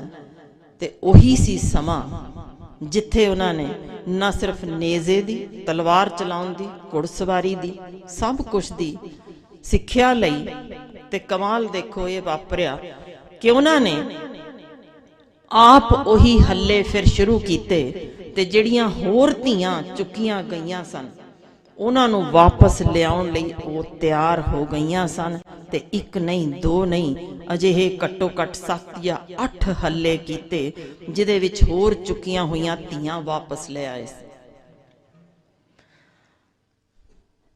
ਇਹ ਤਬਦੀਲੀ ਕੌਰ ਦੀ ਮੈਂ ਇਸ ਕਾਰਨ ਅੱਜ ਜ਼ਿਕਰ ਕੀਤਾ ਕਿ ਅੱਜ ਦੇ ਦਿਨ ਝਾਤ ਮਾਰੀਏ ਸਾਡੇ ਹੀ ਧਰਮ ਦੇ ਵਿੱਚ ਇਹ ਐਡਸ ਪੜਨ ਨੂੰ ਮਿਲਦੀਆਂ ਨੇ ਕਿ ਸਾਡੀਆਂ ਧੀਆਂ ਨੂੰ ਦਸਤਾਰਾਂ ਨਹੀਂ ਚਾਹੀਦੀਆਂ, ਉਹਨਾਂ ਨੂੰ ਉਹ ਚਾਹੀਦੇ ਨੇ ਜਿਹੜੇ ਸਿਗਰਟ ਪੀਂਦੇ ਹੋਣ, ਉਹਨਾਂ ਨੂੰ ਉਹ ਚਾਹੀਦੇ ਨੇ ਜਿਨ੍ਹਾਂ ਦੇ ਕੇਸ ਕਤਲ ਕੀਤੇ ਹੋਣ। ਇਹ ਤਬਦੀਲੀ ਕੀ ਤੁਸੀਂ ਤੇ ਮੈਂ ਲੈ ਕੇ ਆਏ? ਬਿਲਕੁਲ 100% ਕਸੂਰ ਸਾਡਾ ਹੈ, ਕਿਉਂਕਿ ਅਸੀਂ ਕੋਹਾਂ ਦੂਰ ਹਾਂ ਸਿੱਖੀ। ਸਿੱਖੀ ਨੂੰ ਅਸਲ ਮਾਇਨਿਆਂ ਵਿੱਚ ਅਸੀਂ ਵਸਾਇਆ ਹੀ ਨਹੀਂ। ਖੋਖਲੇ ਪਾਖੰਡਾਂ ਦੇ ਵਿੱਚ ਖਿਮਾ ਕਰਿਓ ਅਸੀਂ ਕਿਤੇ ਰੁਲ ਗਏ ਹਾਂ। ਸਾਡੀ ਸੋਚ ਸੀਮਤ ਹੋ ਗਈ ਸਿਰਫ ਲੰਗਰ ਲਾਉਣ ਤੱਕ। ਸਾਡੇ ਅੰਦਰ ਦੀ ਉਹ ਅਣਖ ਮਰੀ ਜਾਂਦੀ ਜੇ। ਇਹੀ ਕਾਰਨ ਹੈ ਅਸੀਂ ਚੁੱਪ ਸਾਂ। 12 ਵਜੇ ਦਾ ਜੋ ਮਜ਼ਾਕ ਸਾਡਾ ਉਡਾਇਆ ਗਿਆ, ਉਂਗਲਾਂ ਤੇ ਗਿਣੇ ਜਾਣ ਵਾਲੇ ਲੋਕ ਸਨ ਜਿਨ੍ਹਾਂ ਨੇ ਆਵਾਜ਼ ਚੁੱਕੀ, ਜਿਨ੍ਹਾਂ ਵਿੱਚ ਇੱਕ ਔਰਤ ਵਕੀਲ ਵੀ ਸੀ ਦਿੱਲੀ ਦੀ, ਜਿਸ ਨੇ ਇਹਦਾ ਸਖਤੀ ਨਾਲ ਵਿਰੋਧ ਕੀਤਾ, ਪਰ ਬਾਕੀ ਸਾਰੇ ਕਦੇ ਵੀ ਬੋਲੇ ਨਹੀਂ। ਕਿਉਂ ਸਾਡੀ ਹਿੰਮਤ ਖਤਮ ਹੋ ਗਈ ਸੀ? ਮੂੰਹ ਤੋੜ ਜਵਾਬ ਕਿਉਂ ਨਹੀਂ ਦੇ ਸਕੇ ਉਹੀ ਮਜ਼ਾਕ ਉਡਾਉਣ ਵਾਲੇ ਕਿ ਤੁਹਾਡੀਆਂ ਮਾਵਾਂ ਤੇ ਧੀਆਂ ਉਹਨਾਂ ਹਰਮਾਂ 'ਚ ਹੀ ਹੁੰਦੀਆਂ ਜੇ ਉਦੋਂ 12 ਵਜੇ ਦੇ ਹੱਲੇ ਨਾ ਹੋਏ ਹੁੰਦੇ। ਇਹ ਦਮ ਨਹੀਂ ਸੀ ਸਾਡੇ ਅੰਦਰ, ਇੱਕ ਡਰ, ਇੱਕ ਭੈ ਬੈਠ ਗਿਆ ਹੈ ਕਿ ਜੇ ਧਰਮ ਦੀ ਗੱਲ ਕਰਾਂਗੇ ਤਾਂ ਸਾਨੂੰ ਵੱਖਵਾਦੀ ਕਰਾਰ ਦੇ ਦਿੱਤਾ ਜਾਏਗਾ। ਪਰ ਇਸ ਧਰਮ ਵਿੱਚ ਜੇ ਗੁਰੂ ਹਰ ਰਾਏ ਜੀ ਨੂੰ ਮਹਿਸੂਸ ਹੋ ਗਿਆ ਸੀ ਕਿ ਇੱਥੇ ਤਾਂ ਫੌਜੀ ਸੂਰਮਿਆਂ ਦੀ ਲੋੜ ਹੈ, ਆਵਾਜ਼ ਚੁੱਕਣੀ ਸਿੱਖਣੀ ਚਾਹੀਦੀ ਹੈ। ਉਹ ਪਹਿਲੇ ਗੁਰੂ ਨਾਨਕ ਤੋਂ ਅੱਗੇ ਤੱਕ ਤੁਰਦੀ ਆਵਾਜ਼ ਸੀ ਕਿ ਭਈ ਦਮ ਰੱਖੋ, ਬਾਬਰ ਨੂੰ ਜਾਬਰ ਕਹਿਣਾ ਸਿੱਖੋ। ਪਰ ਉਹ ਅਸੀਂ ਅੰਦਰ ਕਿਤੇ ਗਰਕ ਗਏ ਹਾਂ। ਸਾਡੀ ਸੋਚ ਬਹੁਤ ਨਿਵਾਣ ਵੱਲ ਚੱਲੀ ਏ, ਜਿੱਥੇ ਅਸੀਂ ਸੀਮਤ ਹਾਂ ਕਿ ਜਿਨ੍ਹਾਂ ਨੇ ਵੀ ਮੱਥੇ ਟੇਕੇ ਨੇ ਉਹਨਾਂ ਦੇ ਖਜ਼ਾਨੇ ਭਰਪੂਰ ਰੱਖਣਾ, ਕਾਰੋਬਾਰ ਸਾਡੇ ਸਹੀ ਰੱਖਣਾ, ਸਾਡੀ ਅਰਦਾਸ ਦੇ ਵਿਚਲੀ ਤਬਦੀਲੀ ਜੇ ਜਿਹੜੀ ਸਾਨੂੰ ਸਪਸ਼ਟ ਤਸਵੀਰ ਦਿਖਾਉਂਦੀ ਜੇ ਮੌਜੂਦਾ ਹਾਲਾਤ ਦੀ, ਕਿ ਅਸੀਂ ਨਾਮਦਾਨ ਜਾਂ ਵਿਸਾਹਦਾਨ ਜਾਂ ਭਰੋਸਾਦਾਨ ਦੀ ਗੱਲ ਨਹੀਂ ਕਰਦੇ, ਆਪਣੀ ਸਿਹਤ ਦੀ ਗੱਲ ਕਰਨ ਲੱਗ ਗਏ। ਸਾਡੇ ਵੱਡੇ ਵਡੇਰੇ ਜਦੋਂ ਘੋੜਿਆਂ ਦੇ ਉੱਤੇ ਰਾਤ ਭਰ ਉੱਥੇ ਹੁੰਦੇ ਸਨ ਖੜੇ, ਜੰਗਾਂ ਵਿੱਢਣ ਲਈ ਤਿਆਰ, ਸਿਰਫ ਇੱਕ ਦਿਨ ਦੀ ਜ਼ਿੰਦਗੀ ਮੰਨਦੇ ਆ। ਉਹੀ ਸੀ ਉਹਨਾਂ ਦੇ ਅੰਦਰਲਾ ਜਜ਼ਬਾ ਮਰ ਮਿਟਣ ਦਾ, ਜਿਨ੍ਹਾਂ ਨੂੰ ਚਿੰਤਾ ਵਰਗੀ ਚੀਜ਼ ਹੈ ਹੀ ਨਹੀਂ ਸੀ ਕਿ ਅਸੀਂ ਗੁਰੂ ਦੇ ਲੜ ਲੱਗੇ ਆ ਤੇ ਅਸੀਂ ਅੱਜ ਵੇਖਣਾ, ਕੱਲ ਹਾਂ ਜਾਂ ਨਹੀਂ ਪਰਵਾਹ ਨਹੀਂ। ਇਹ ਹੁੰਦੇ ਨੇ ਜਿਹੜੇ ਤੋਪਾਂ ਦੇ ਅੱਗੇ ਖੜੇ ਹੋ ਸਕਦੇ ਨੇ, ਮੁਸਕਰਾ ਸਕਦੇ ਨੇ। ਇਹੀ ਨੇ ਜੰਬੂਰਾਂ ਨਾਲ ਮਾਸ ਪਟਵਾ ਸਕਦੇ ਨੇ, ਸੀ ਨਹੀਂ ਕਰਦੇ। ਇਹੀ ਨੇ ਜੰਡਾਂ ਨਾਲ ਬੰਨ ਕੇ ਸਾੜਨ ਦੇ ਬਾਅਦ ਵੀ ਤੇਰਾ ਕੀਆ ਮੀਠਾ ਲਾਗੇ ਕਹਿ ਸਕਦੇ ਨੇ, ਕਿਉਂਕਿ ਉਹ ਪੀੜ ਬਰਦਾਸ਼ਤ ਕਰਨ ਦੀ ਜਿਹੜੀ ਹੱਦ ਜੇ ਉਸ ਤੋਂ ਉਤਾਂਹ ਲੰਘ ਜਾਂਦੇ ਨੇ। ਇਹੀ ਨੇ ਸੂਰਮੇ ਜੋ ਫਾਂਸੀਆਂ ਨੂੰ ਚੁੰਮ ਕੇ ਗਲਿਆਂ 'ਚ ਲਾ ਲੈਂਦੇ ਨੇ ਤੇ ਇਤਿਹਾਸ ਸਿਰਜਦੇ ਨੇ। ਜ਼ਰਾ 1699 ਦੇ ਵਿਸਾਖੀ ਦੀ ਗੱਲ ਕਰਿਓ, ਸਿਰਫ 5 ਬੰਦੇ ਤਾਂ ਨਹੀਂ ਸੀ, ਹੋਰ ਵੀ ਹੋਣਗੇ। ਬੇਅੰਤ ਸਨ। ਉਹਨਾਂ ਵਿੱਚੋਂ ਅਸੀਂ ਗੁਰੂ ਦੀ ਹਜ਼ੂਰੀ 'ਚ ਬੈਠੇ ਹਾਂ। ਦੱਸਿਓ ਕਿ ਉਹਨਾਂ 5 ਪਿਆਰਿਆਂ ਤੋਂ ਇਲਾਵਾ ਕਿਸੇ ਹੋਰ ਦਾ ਨਾਮ ਚੇਤੇ ਜੇ ਨਹੀਂ ਤਾਂ ਫਿਰ ਇਸ ਧਰਮ ਵਿੱਚ ਅੱਜ ਕਿਉਂ ਸਿਰ ਵਾਰਨ ਤੋਂ ਅਸੀਂ ਡਰਨ ਲੱਗ ਪਏ ਹਾਂ? ਇਹ ਸਿਰ ਵਾਰਨਾ ਸਿਰਫ ਕਟਾਉਣਾ ਨਹੀਂ ਹੁੰਦਾ, ਇਸ ਸਿਰ ਦੇ ਅੰਦਰਲੀ ਅਣਖ ਜ਼ਿੰਦਾ ਰੱਖਣ ਦੀ ਲੋੜ ਹੈ। ਇਹ ਉਹਨਾਂ ਸਮਿਆਂ 'ਚ ਹੀ ਨਹੀਂ, ਅੱਜ ਤੱਕ ਵੀ ਝੂਠੇ ਪੁਲਿਸ ਮੁਕੱਦਮੇ ਜਿੰਨੇ ਵੀ ਹੋਏ ਨੇ ਮੁਕਾਬਲੇ, ਉਹਨਾਂ ਵਿੱਚ ਵੀ ਸਾਡੀ ਇੱਕ ਪੂਰੀ ਪੀੜ੍ਹੀ ਖਤਮ ਕੀਤੀ ਗਈ ਸੀ। ਹਰ ਸਦੀ ਸਾਡੇ ਨਾਲ ਇਸੇ ਤਰ੍ਹਾਂ ਹੁੰਦਾ ਰਿਹਾ, ਪਰ ਸਾਡੇ ਫਿਰ ਵੀ ਕੋਈ ਸਿਰ ਮੁੱਕੇ ਨਹੀਂ, ਉਸੇ ਤਰ੍ਹਾਂ ਹੀ ਪੁੰਗਰਦੇ ਰਹੇ ਨੇ। ਹੱਲੇ ਹਰ ਵਾਰ ਹੁੰਦੇ ਰਹੇ, ਹਰ ਵਾਰ ਸਾਡਾ ਇਹ ਜਜ਼ਬਾ ਸੀ ਜਿਹੜਾ ਹਰ ਹੱਲੇ ਨੂੰ ਅਸੀਂ ਬਰਦਾਸ਼ਤ ਕਰਕੇ ਉਸੇ ਤਰੀਕੇ ਚੜ੍ਹਦੀਆਂ ਕਲਾਂ ਵਿੱਚ ਰਹੇ। ਪਰ ਇਸ ਵਾਰ ਦਾ ਹੱਲਾ ਬੜਾ ਜ਼ਿਆਦਾ ਤਿੱਖਾ ਜੇ। ਕਾਰਨ ਇਹ ਕਿ ਜਿਹੜੀ ਚੀਜ਼ ਸਾਨੂੰ ਸਾਰਿਆਂ ਨੂੰ ਤੋਰਦੀ ਸੀ, ਉਹ ਜ਼ਬਾਨ ਜਿਹੜੀ ਸਾਡੀ ਸਾਂਝ ਸੀ, ਜਿਹੜੀ ਸਾਨੂੰ ਗੁਰੂਆਂ ਪੀਰਾਂ ਪੈਗੰਬਰਾਂ ਤੋਂ ਵਰਸਾਏ ਹੋਏ ਮਿਲੀ ਸੀ, ਉਸ ਨੂੰ ਤਿਲਾਂਜਲੀ ਦਿੱਤੀ ਜਾ ਰਹੀ ਹੈ। ਜੇ ਸਾਡੇ ਅੱਜ ਜਿੰਨੇ ਵੀ NRI ਵੀਰ ਭੈਣ ਅਮਰੀਕਾ, ਕੈਨੇਡਾ, ਕਿਤੇ ਵੀ ਆਸਟ੍ਰੇਲੀਆ ਜਾਂ ਨਿਊਜ਼ੀਲੈਂਡ ਜਾਂ ਜਿਸ ਵੀ ਪਾਸੇ ਯੂਰਪ ਸਾਰੇ ਵਿੱਚ ਵੀ ਹੋਣ, ਖਿਆਲ ਕਰਿਓ ਉਹਨਾਂ ਦੇ ਬੱਚੇ ਉੱਥੋਂ ਦਾ ਇਤਿਹਾਸ, ਉੱਥੋਂ ਦੀ ਜ਼ਬਾਨ ਪੜ੍ਹਦੇ ਨੇ, ਉਹਨੂੰ ਮਨ ਵਿੱਚ ਵਸਾਉਂਦੇ ਨੇ। ਉਹਨਾਂ ਦੇ ਬੱਚੇ ਉਸ ਥਾਂ ਨੂੰ ਆਪਣਾ ਮੰਨਦੇ ਨੇ, ਉੱਥੇ ਲਈ ਮਰ ਮਿਟਣ ਨੂੰ ਤਿਆਰ, ਫਖਰ ਮਹਿਸੂਸ ਕਰਦੇ ਨੇ ਕਿ ਸਾਡਾ ਮੁਲਕ ਹੈ। ਸਾਡੇ ਵਿੱਚ ਜੋ ਬਿਹਾਰ ਜਾਂ UP ਤੋਂ ਆ ਕੇ ਪਹੁੰਚ ਰਹੇ ਨੇ, ਇਸ ਵੇਲੇ ਨੈਸ਼ਨਲ ਸਰਵੇ ਦੱਸਦਾ ਜੇ ਐਵਰੇਜ ਜੇ ਉਹਨਾਂ ਦੀ 8 ਬੱਚੇ ਐਵਰੇਜ। ਮੈਂ ਨਹੀਂ ਕਿਹਾ, ਨੈਸ਼ਨਲ ਸਰਵੇ ਖੋਲ ਲਿਓ, ਪੜ੍ਹ ਲਿਓ, ਤੇ ਸਾਡੀ ਐਵਰੇਜ 1 ਤੇ ਪਹੁੰਚੀ ਹੋਈ ਜੇ। ਪਰ ਮੈਨੂੰ ਇਹ ਵੀ ਦੱਸ ਦੇਣਾ ਕਿ ਉਹਨਾਂ ਦੇ ਵਿੱਚੋਂ ਕਿੰਨੇ ਬੱਚੇ ਸਕੂਲਾਂ ਦੇ ਵਿੱਚ ਇਤਿਹਾਸ ਪੜ੍ਹ ਕੇ ਇਹ ਕਹਿਣਗੇ ਸਾਨੂੰ ਪੰਜਾਬੀ ਬਣ ਜਾਣ ਤੇ ਫਖਰ ਮਹਿਸੂਸ ਹੋ ਰਿਹਾ ਹੈ, ਅਸੀਂ ਪੰਜਾਬ ਦੀ ਤਰੱਕੀ ਲਈ ਕੰਮ ਕਰਾਂਗੇ, ਅਸੀਂ ਆਪਣਾ ਆਪ ਖਤਮ ਕਰਕੇ ਇੱਕ ਪੰਜਾਬੀ ਅਖਵਾਉਣ ਵਿੱਚ, ਇੱਕ ਸਿੱਖ ਅਖਵਾਉਣ ਵਿੱਚ ਫਖਰ ਮਹਿਸੂਸ ਕਰਦੇ ਹਾਂ। ਸਾਡੇ ਬੱਚੇ ਇੱਥੋਂ ਦੇ ਇਤਿਹਾਸ ਦੇ ਵਿੱਚ ਓਤ-ਪੋਤ ਹੋ ਕੇ ਇਸੇ ਇਤਿਹਾਸ ਵਿੱਚ ਰਚ ਜਾਣਗੇ। ਕਿੰਨੇ ਨੇ? ਸਾਡੇ ਤਾਂ ਆਪਣੇ ਬੱਚੇ ਨੂੰ ਅੱਜ ਪੁੱਛ ਲਓ ਨਾ, ਜਰਨੈਲ ਮੋਹਨ ਸਿੰਘ ਕੌਣ ਸੀ? ਖਿਮਾ ਕਰਿਓ, ਆਜ਼ਾਦ ਹਿੰਦ ਫੌਜ ਲਈ ਜਿਹੜਾ ਮੋਢੀ ਸੀ, ਅਸੀਂ ਤਾਂ ਉਹਦਾ ਨਾਂ ਹੀ ਗਾਇਬ ਕਰ ਦਿੱਤਾ। ਅਸੀਂ ਕਿਸ ਗੱਲ ਦੀ ਅੱਗੋਂ ਤੋਰਨਾ ਚਾਹੁੰਦੇ ਹਾਂ? ਸਾਡੇ ਆਪਣੇ ਬੱਚਿਆਂ ਨੂੰ ਇਤਿਹਾਸ ਬਾਰੇ, ਸਾਡੇ ਹੀ ਮਾਣਮੱਤੇ ਇਤਿਹਾਸ ਬਾਰੇ ਪਤਾ ਨਹੀਂ। ਸਕੂਲਾਂ ਵਿੱਚੋਂ ਮਨਫੀ ਹੋਇਆ, ਪਰ ਸਾਡੇ ਵਿੱਚੋਂ ਕੋਈ ਸੜਕਾਂ ਤੇ ਉਤਰਿਆ ਨਹੀਂ, ਨਿਤਰਿਆ ਨਹੀਂ ਕਿ ਸਾਡਾ ਇਤਿਹਾਸ ਜੇ ਪੰਜਾਬ ਅੰਦਰ ਨਹੀਂ ਸੁਣਾਇਆ ਜਾਣਾ ਤੇ ਹੋਰ ਕਿਸ ਥਾਂ ਤੇ ਸੁਣਾਇਆ ਜਾਣਾ। ਤੇ ਜਿਹੜੇ ਵੀ ਜਣੇ ਪੰਜਾਬ ਵਿੱਚ ਪਹੁੰਚ ਕੇ ਬਾਹਰਲੇ ਲੋਕ ਆਣਗੇ, क्यों नहीं वो साडा इतिहास पढ़न, क्यों ना ये माण मत्ता सारा समझ के इतिहास उहदे विच रच जाण। शायद इस सारी गल तो रतक समझ आ जाए कि सिर्फ लंगर ला के जिहदा अद्धे तो वध वो जाया करदे ने ते साडे ही हक दे उत्ते हक मार के वो इस थां ते पक्का वास करके साडियां ही बेटियां दे कुखां विच अपने स्पर्म तक पहुंचाउण लग गए होण। इस तो वध होर असीं कित्थे डिगणा कि साडियां धीआं प्रवासियां दे स्पर्म नाल लै के बच्चे जमदियां होण तां फिर असीं अपने जीन नूं लभणा कित्थों जे। जरा ख्याल कर लिओ, अज तो सिर्फ ही 10 वरे बाद 8:1 दी रेशो दे नाल की चाहुंदे आ, कौन इत्थे राज करेगा। साडा इतिहास ते अज भी नहीं पढ़िया जांदा तां की ओह उदों अपना इतिहास पढ़नगे।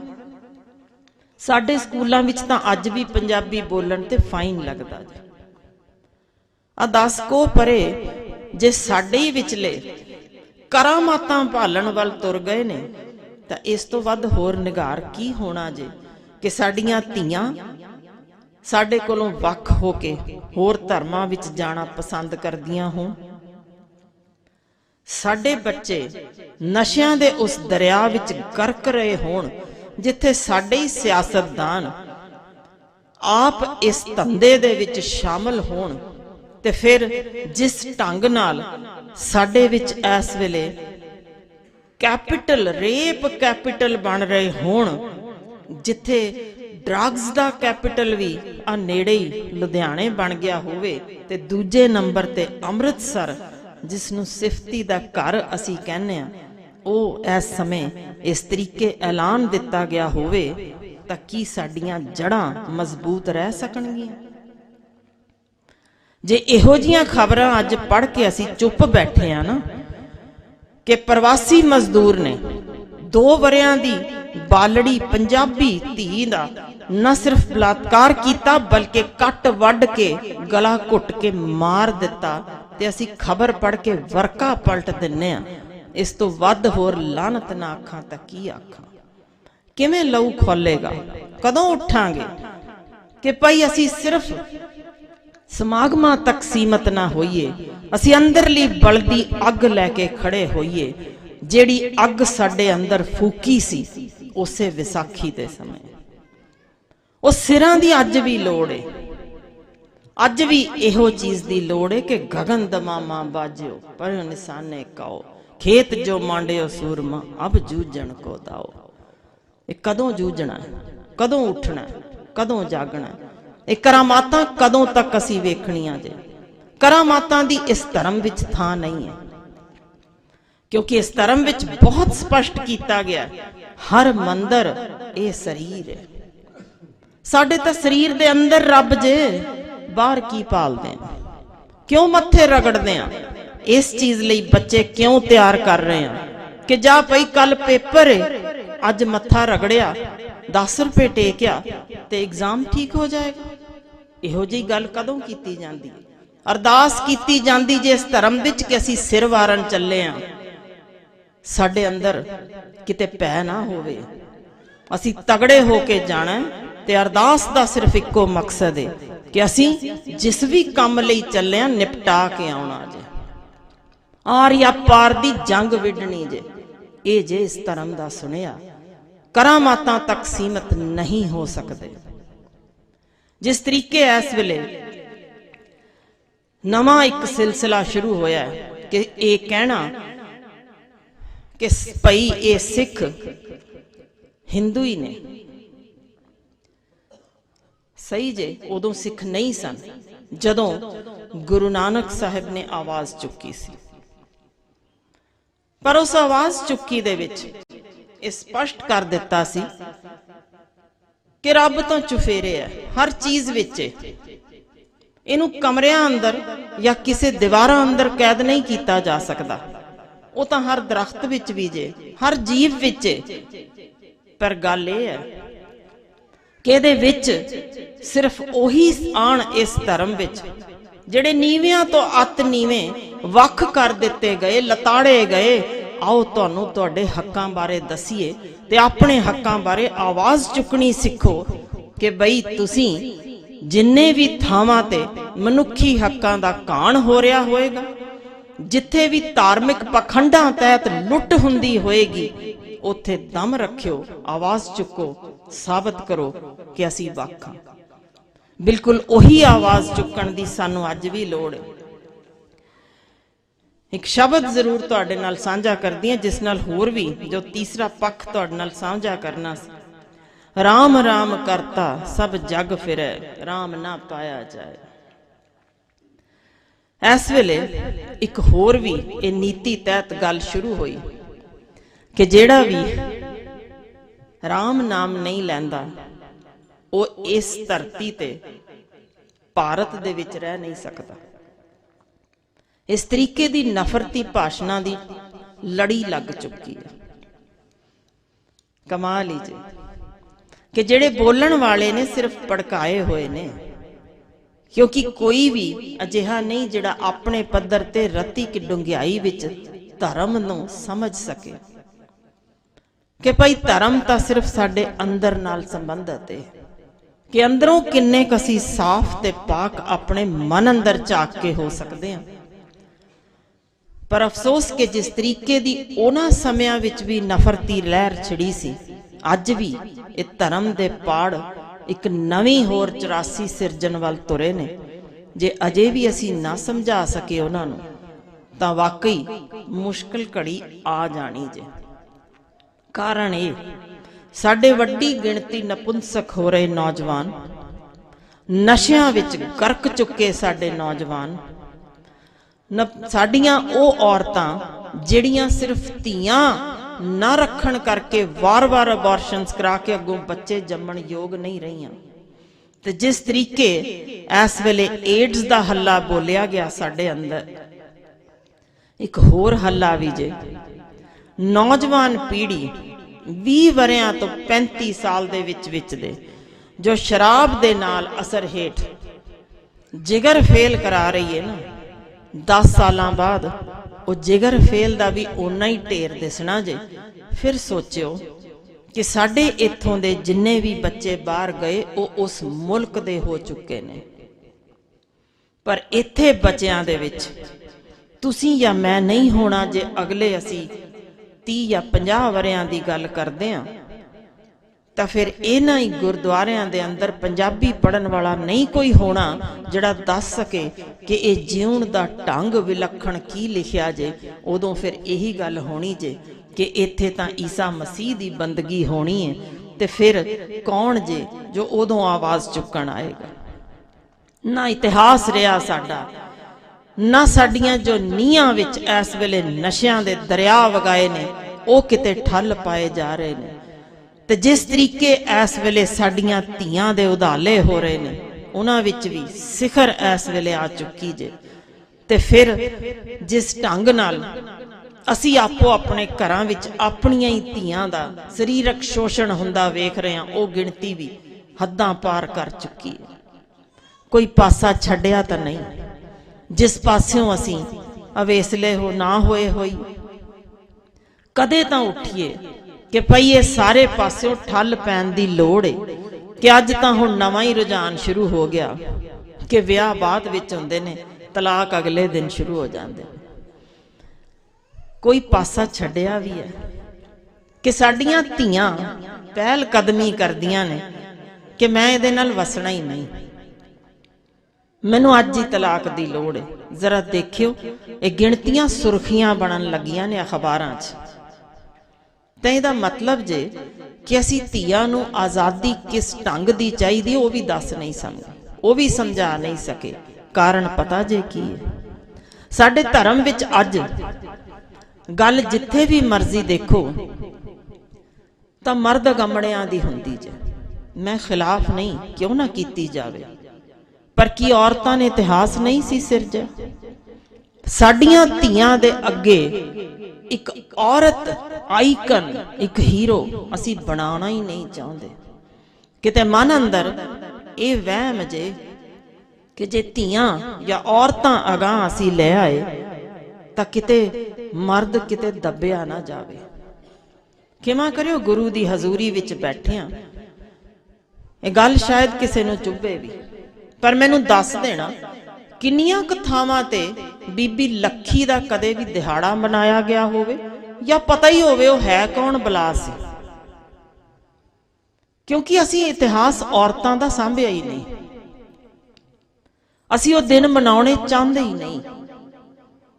ਹੋਰ ਸਾਰੇ ਦਿਨ ਮਨਾਏ ਜਾਂਦੇ ਨੇ ਵੱਖੋ ਵੱਖਰੇ ਗੁਰੂ ਘਰਾਂ ਵਿੱਚ, ਦੁਨੀਆ ਭਰ ਦੇ ਵਿੱਚ। ਔਰਤਾਂ ਦੇ ਨਾਂ ਅਸੀਂ ਦਿਨ ਰੱਖਿਆ ਨਹੀਂ, ਜਦਕਿ ਬਰਾਬਰੀ ਇਸੇ ਧਰਮ ਤੋਂ ਸ਼ੁਰੂ ਹੋਈ ਸੀ ਔਰਤ ਦੀ। ਪਰ ਇਹੋ ਕਾਰਨ ਜੇ ਕਿ ਅਸੀਂ ਆਪਣੀਆਂ ਧੀਆਂ ਨੂੰ ਉਸ ਤਰ੍ਹਾਂ ਦੀ ਅਗਵਾਈ ਦੇ ਹੀ ਨਹੀਂ ਸਕੇ ਕਿ ਭਾਈ ਇੱਥੇ ਦੀਆਂ ਨਾਬਾਲਗ ਧੀਆਂ ਘੁੜਸਵਾਰੀ ਵੀ ਕਰਦੀਆਂ ਨੇ, ਨੇਜ਼ੇ ਵੀ ਚਲਾਉਂਦੀਆਂ ਨੇ, ਤੇ ਫਿਰ ਪਹਾੜੀ ਰਾਜਿਆਂ ਵਿਰੁੱਧ ਜੰਗ ਵੀ ਜਿੱਤਦੀਆਂ ਨੇ, ਤੇ ਫਿਰ ਜਿੱਥੇ ਵੀ ਕਿਤੇ ਲੋੜ ਹੋਵੇ ਧਰਮ ਦੀ ਖਾਤਰ ਜਾਨ ਵੀ ਵਾਰ ਦਿੰਦੀਆਂ ਨੇ। ਤੇ ਸਾਡੇ ਕੋਲ ਤਾਂ ਇਹ ਵੀ ਇਤਿਹਾਸਕ ਤੱਥ ਨੇ ਕਿ ਗੋਦ ਵਿੱਚ 6 ਮਹੀਨਿਆਂ ਦਾ ਬਾਲ ਲੈ ਕੇ ਵੀ, ਗੋਲੀ ਨਾਲ ਵਿੰਨਿਆ ਵੀ ਜਾਣ ਦੇ ਬਾਅਦ ਵੀ ਉਹ ਜੱਥੇ ਦੇ ਵਿੱਚ ਸ਼ਾਮਲ ਵੀ ਹੁੰਦੀਆਂ ਨੇ। ਤੇ ਫਿਰ ਉਹ ਇਤਿਹਾਸ ਜਿਹੜਾ ਅਸੀਂ ਅਰਦਾਸ ਤੱਕ ਵਿੱਚ ਸ਼ਾਮਲ ਕਰ ਲਿਆ ਕਿ ਜਿੱਥੇ 300 ਔਰਤਾਂ ਨੇ ਉਹ ਇਤਿਹਾਸ ਸਿਰਜਿਆ, ਜਿਸ ਕਾਰਨ ਅੱਜ ਸਾਡੀ ਕੌਮ ਖੜੀ ਜੇ। ਤੇ 300 ਔਰਤਾਂ ਦਾ ਨਾਮ ਸਾਨੂੰ ਲੋੜ ਹੀ ਨਹੀਂ ਭਾਸਦੀ ਕਿ ਭਈ ਉਹਨਾਂ ਨੇ ਵੀ ਕਮਾਲ ਕੀਤੀ ਸੀ। ਕੀ ਸੌਖਾ ਹੁੰਦਾ ਜੇ ਆਪਣੇ ਸਾਹਮਣੇ ਇੱਕ ਮਾਂ ਲਈ ਆਪਣੇ ਹੀ ਪੁੱਤਰ ਨੂੰ ਨੇਜ਼ੇ ਨਾਲ ਵਿੰਨਦਾ ਵੇਖਣਾ, ਚੀਰਿਆ ਜਾਣਾ ਵੇਖਣਾ, ਮਾਂ ਚੀਕਦਾ ਬਾਲ ਹੋਣਾ। ਤੇ ਮਾਂ ਦੀ ਉਹ ਜ਼ਰਾ ਜੁਰਤ ਤਾਂ ਵੇਖੋ ਕਿ ਕਹਿ ਦੇਣਾ ਤੇਰਾ ਕੀਆ ਮਿੱਠਾ ਲਾਗੇ। ਉਹ ਇੱਕ ਨਹੀਂ 100 ਵੀ ਹੁੰਦੇ ਤਾਂ ਵੀ ਤੇਰੇ ਤੇ ਕੁਰਬਾਨ ਹੁੰਦੇ। ਉਹ ਮਾਵਾਂ ਕਿਉਂ ਦਿਸਣਗੀਆਂ ਅੱਜ? ਅਸੀਂ ਕੀ ਛੱਡਿਆ ਉਹਨਾਂ ਲਈ? ਇਤਿਹਾਸ ਅਸੀਂ ਗਾਇਬ ਕਰਦੇ ਜਾਂਦੇ ਹਾਂ। ਮੈਂ ਇੱਕ ਹੋਰ ਇਤਿਹਾਸ ਤੁਹਾਡੇ ਨਾਲ ਜ਼ਰੂਰ ਸਾਂਝਾ ਕਰਕੇ ਜਾਣਾ, ਕਿਉਂਕਿ ਇਹ ਇਤਿਹਾਸ ਸ਼ਾਇਦ ਤੁਹਾਡੇ ਤੱਕ ਨਾ ਕੋਈ ਹੋਰ ਪਹੁੰਚਾਵੇ। ਲੱਗਦਾ ਜੇ ਕਿ ਸ਼ਾਇਦ ਸਾਡਾ ਜਦੋਂ ਗੁਰੂ ਸਾਹਿਬ ਤੱਕ ਗੱਲ ਕੀਤੀ ਜਾਂਦੀ ਜੇ, ਜਾਂ ਮਹਾਰਾਜਾ ਰਣਜੀਤ ਸਿੰਘ ਨਾਲ, ਜਾਂ ਫਿਰ ਹਰੀ ਸਿੰਘ ਨਲੂਆ ਦੇ, ਉਦੋਂ ਤੱਕ ਸੋਚਦੇ ਹਾਂ ਅਸੀਂ ਕਿ ਇਤਿਹਾਸ ਸ਼ਾਇਦ ਸਾਡੇ ਜਾਂਬਾਜ਼ਾਂ ਦਾ ਉੱਥੇ ਹੀ ਖਤਮ ਸੀ। ਮੈਂ ਗੱਲ ਕਰਨਾ ਚਾਹੁੰਦੀ ਹਾਂ ਲੈਫਟੀਨੈਂਟ ਜਨਰਲ ਬਿਕਰਮ ਸਿੰਘ ਦੀ। ਕਾਰਨ ਇਹ ਕਿ ਉਹ ਇਤਿਹਾਸ ਸਾਡੇ ਅੰਦਰ ਅੱਜ ਵੀ ਯੋਧੇ ਨੇ। ਇਸ ਤੋਂ ਪਹਿਲਾਂ ਕਿ ਇਹ ਇਤਿਹਾਸ ਸਾਂਝਾ ਕਰਾਂ, ਇੱਕ ਅਹਿਮ ਗੱਲ ਦੱਸ ਦਿਆਂ ਕਿ ਸਾਡੇ ਧਰਮ ਵਿੱਚ ਕੁਝ ਵੱਖ ਇਹ ਵੀ ਜੇ ਕਿ ਇਸ ਧਰਮ ਵਿੱਚ ਟੁੱਟੀ ਗੰਢੀ ਦੀ ਇੱਕ ਬੜੀ ਅਹਿਮ ਇਸ ਵੇਲੇ ਜੋ ਘਟਨਾ ਵਾਪਰੀ ਸੀ ਉਹਦਾ ਜ਼ਿਕਰ ਕਰਨਾ ਬਣਦਾ ਜੇ।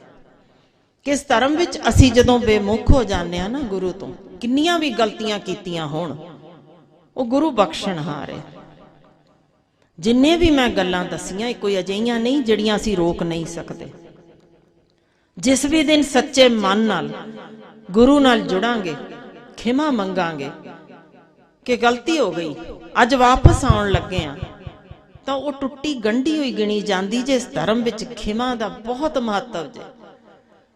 ਤੇ ਕਮਾਲ ਇਹ ਵੇਖੋ ਕਿ ਉਹ ਜਦੋਂ ਖਿਮਾ ਮਿਲਦੀ ਜੇ ਨਾ, ਅਰਦਾਸ ਵਿੱਚ ਸ਼ਾਮਲ ਹੋ ਜਾਈਦਾ ਕਿ ਦੁਨੀਆ ਦੇ ਕਿਸੇ ਵੀ ਹਿੱਸੇ ਵਿੱਚ ਹੋਗੇ, ਕਿਸੇ ਵੀ ਸਦੀ ਵਿੱਚ ਹੋਗੇ, ਖਿਮਾ ਮੰਗਣ ਵਾਲੇ ਨੂੰ ਬਹੁਤ ਉੱਚਾ ਥਾਂ ਮਿਲ ਜਾਂਦਾ ਕਿ ਅੱਜ ਵੀ ਜੇ ਅਸੀਂ ਕਹਿ ਦਈਏ ਅਸੀਂ ਭੁੱਲਾਂ ਕਰਨ ਵਾਲੇ ਆ, ਖਿਮਾ ਕਰ ਦੇਣਾ, ਤਾਂ ਵਾਪਸ ਸ਼ਾਇਦ ਅਸੀਂ ਉਹੀ ਜੋ ਰੁਤਬਾ ਸਾਡਾ ਪਹਿਲਾਂ ਸੀ ਉੱਥੇ ਹੀ ਪਹੁੰਚ ਸਕਾਂਗੇ।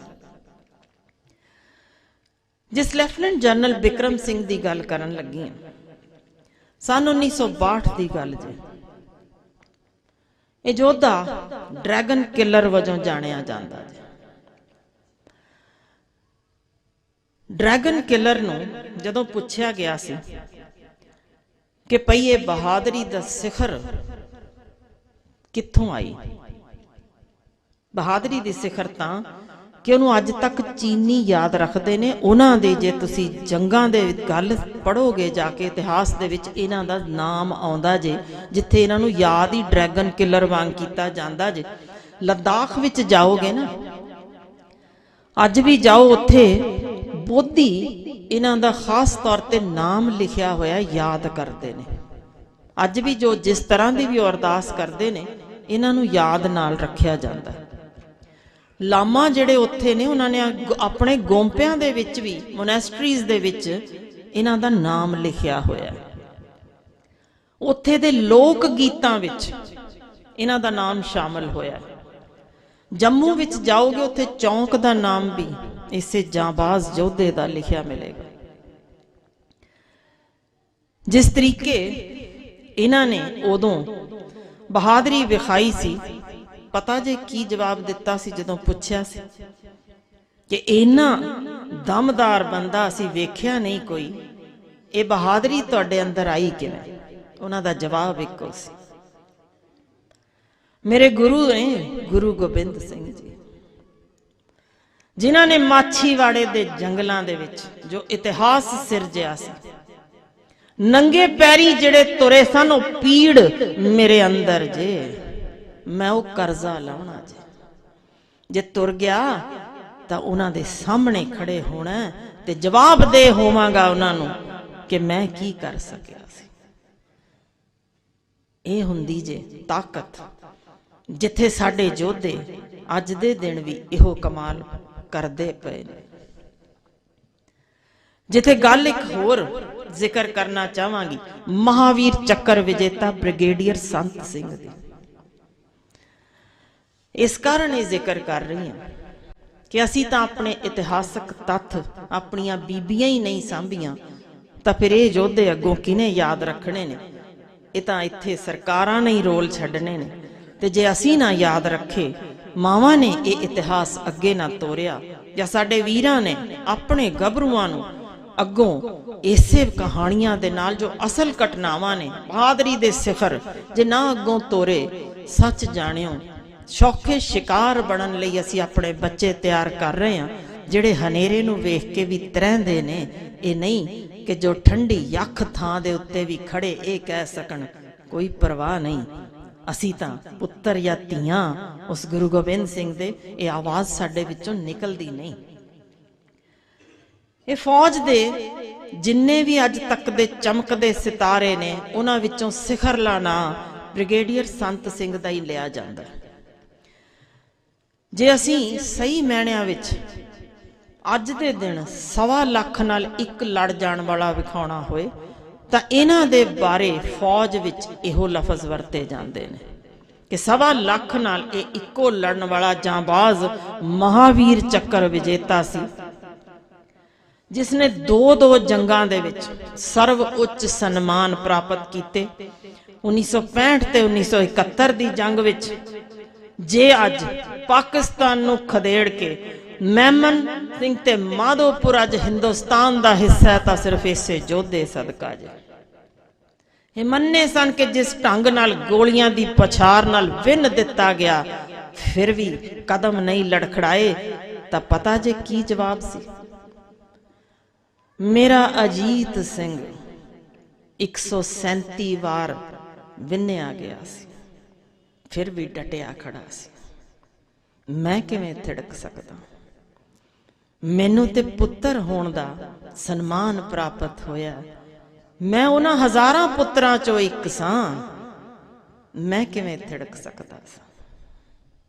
ये हुंदा जे जो असल मायनिਆਂ विच इतिहास नाल जुड़े होणगे, उन्हां दे अंदर कदे कमजोरी आ नहीं सकती। औखे तो औखे समय नाल जड़ जाण उत्थों जदों वो लड़दे ने ना, उन्हों जर जाण दी हिम्मत साडे अंदरों आउंदी जे। जे अज खड़े होके सिर्फ अज दे दिन रात अपनी अंदर मन च झात मार के गल करियो, वेखियो किते मैनू कोई तकलीफ महसूस तां नहीं हो रही, किते मेरा सिर दुखदा होवे, मेरे गोडे दुखदे होण, मेरी पिठ दुखदी है, मैनू तकलीफां ने, तां फिर उन्हां दा कारण कौन है? इहदा मतलब है साडे अंदर वो चीज़ां आ चुकियां जिन्हां तो मना किया गया सी। काम, क्रोध, लोभ, मोह, हंकार, माया, हौमे इन्नी ज्यादा कि असी मैं ते मेरे तक सीमित, ते उत्तों सारा दिन असी निंदिया करदे ते सुनदे भी।